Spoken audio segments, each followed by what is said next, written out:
Everyone, welcome back. आज हम लोग जा रहे हैं फेरी राइड के लिए। मौसम काफ़ी अच्छा है तो हमने सोचा एक फेरी राइड ही क्यों ना कर ले। और इससे पहले हम करेंगे ब्रेकफास्ट। नसीब अच्छी हुई तो हमें देखने को मिलेगा डॉल्फिन भी। तो let's go and stay tuned. सुबह सबसे पहले हम गए थे कॉर्नर हाउस एपिंग में ब्रेकफास्ट के लिए। ये जगह काफ़ी कोजी और रिलैक्स थी। Perfect spot for a chill morning.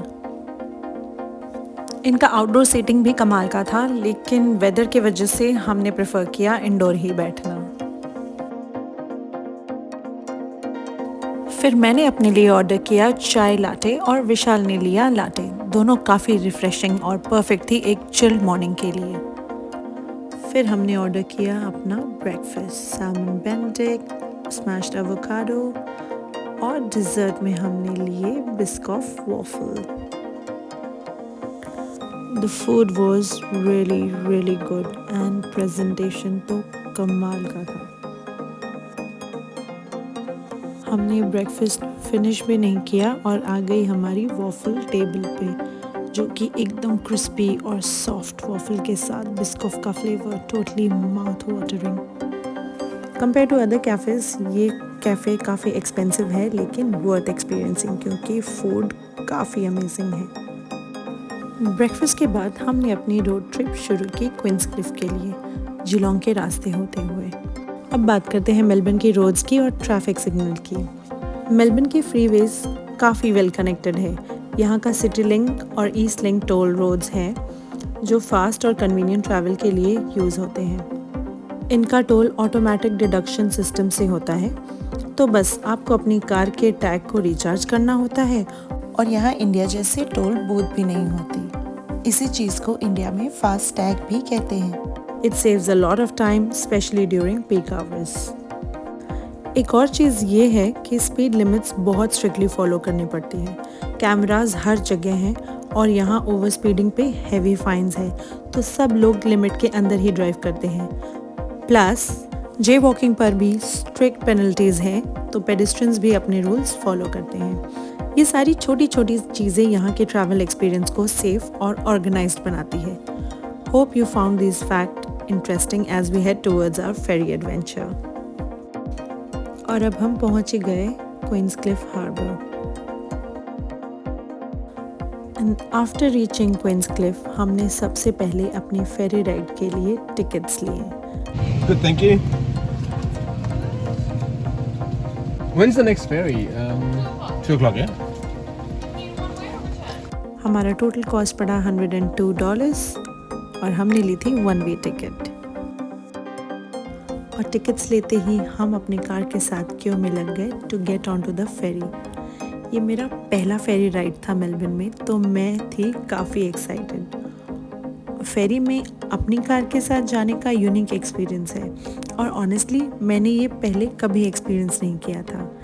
एक डिफरेंट ही फीलिंग थी अपनी कार के साथ फेरी में बोर्ड करने की। बोर्डिंग के वक्त यहाँ लोग भी थे हमें गाइड करने के लिए to get the correct parking spot. Car park करके हम सीधा चले गए ऊपर सीटिंग एरिया में और यहाँ एंटर करते ही हमने पूरा सेटअप देखा। अंदर की अरेंजमेंट्स, बच्चों के लिए special seatings, cafe, and then हम चले गए ऊपर डेक की ओर।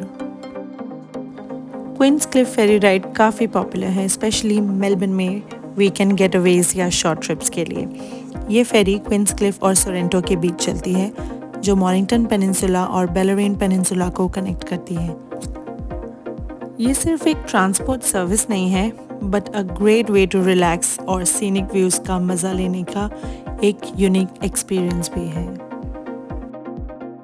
लोग ये फेरी राइड लेना पसंद करते हैं क्योंकि ये एक क्विक और स्ट्रेस फ्री ऑप्शन है पेनिनसुला एक्सप्लोर करने के लिए।